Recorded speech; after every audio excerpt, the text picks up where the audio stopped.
I've been thinking a lot about what actually gives me peace these days, and it surprised me how little it has to do with changing my environment and how much it has to do with changing my pace. People hear slow living and expect some romantic cottage fantasy. You know, linen curtains blowing in the wind, someone making sourdough bread while a goat named Lucy wanders around in the background.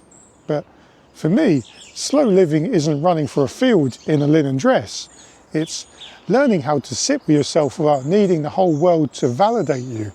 And what I've found is, the older I get, the more I realise simplicity restores mental health and complexity completely destroys it.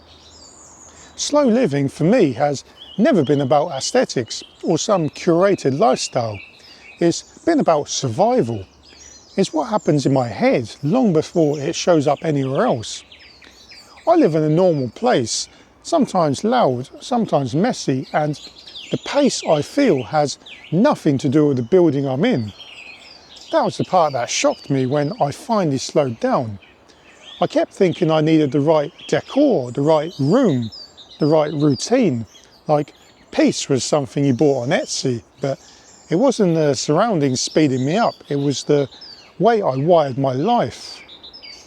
And here's the thing, you see it online all the time.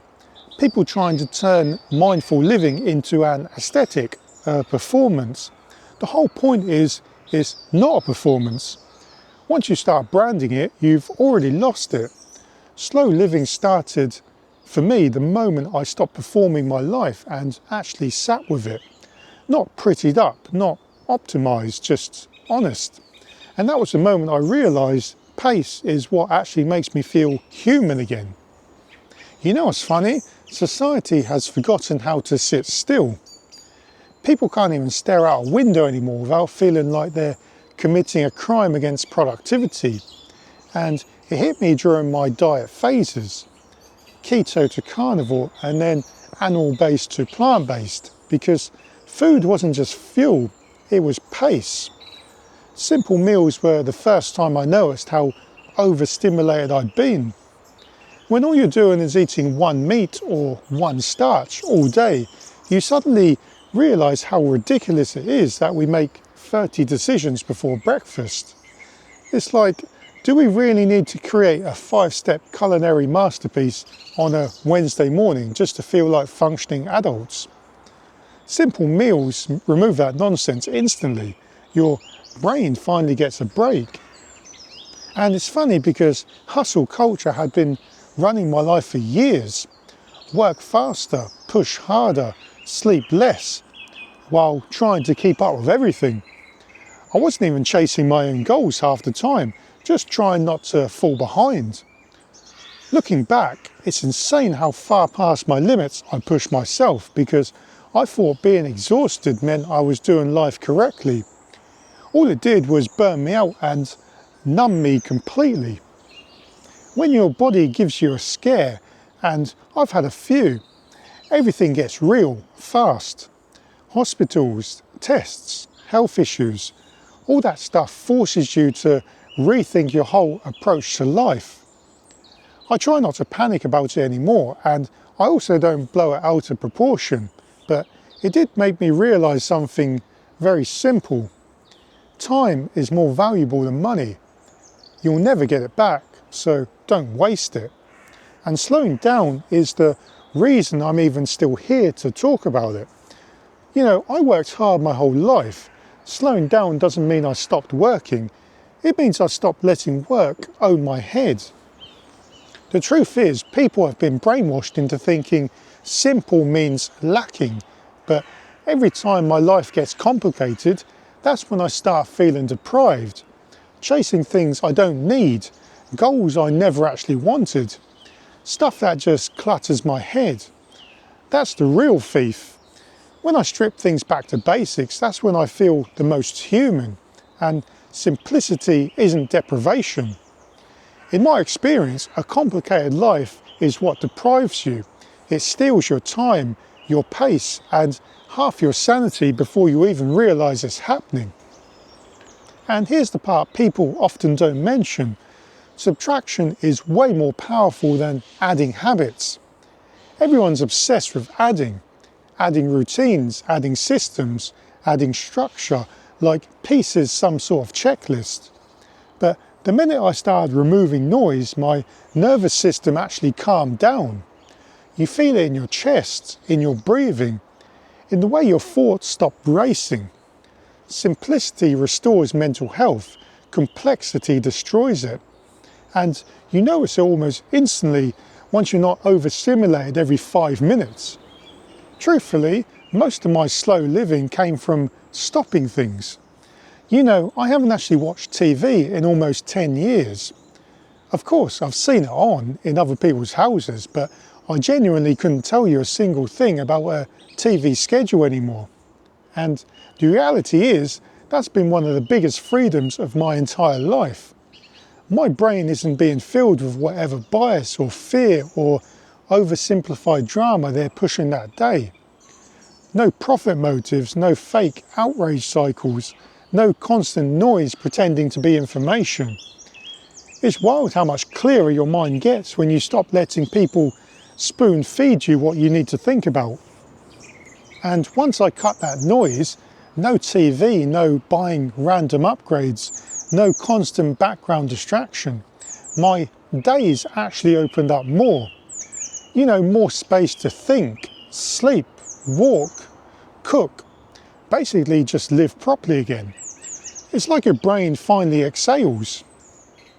Ironically enough, simple meals fit right into that. They don't demand anything from you. No decisions, no overthinking, no pressure to perform on a plate. Just simple, basic food. Sometimes making rice or now potatoes is the most peaceful part of my entire day.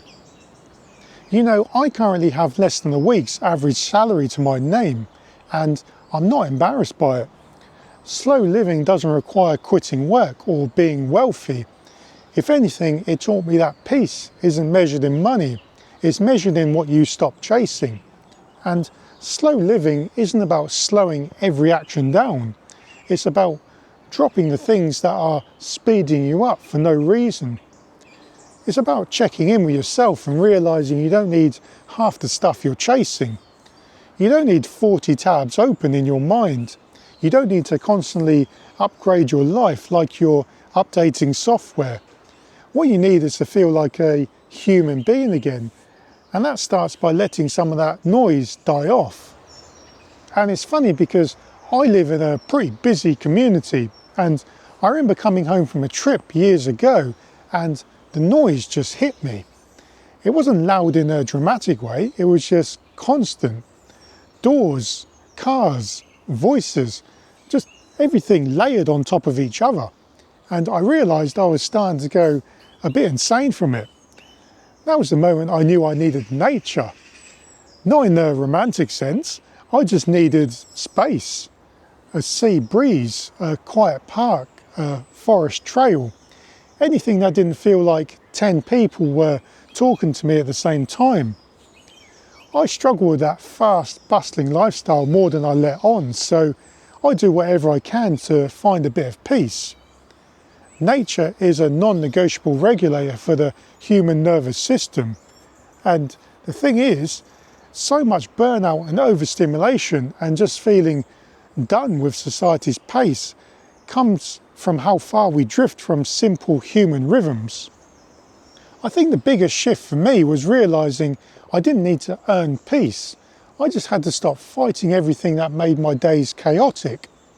Subtracting habits like TV, social media and unnecessary buying created more calm than any new habit I've ever tried to add. People have asked me over the years how I stayed consistent with carnivore or with the rice diet or whatever phase I was in at the time, but the truth is that it's the simplicity that makes it work. No drama, no constant decisions, just simple, basic fuel. And that simplicity speaks into the rest of your life without you even noticing. Slow living for me isn't about changing locations or buying a whole new set of aesthetic dishes. It's about changing pace, It's about remembering how to exist without constantly performing for the world. It's funny because once you actually slow down, you start noticing how much life you are missing.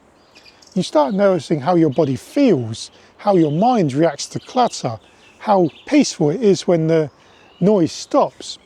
And no, it's not perfect.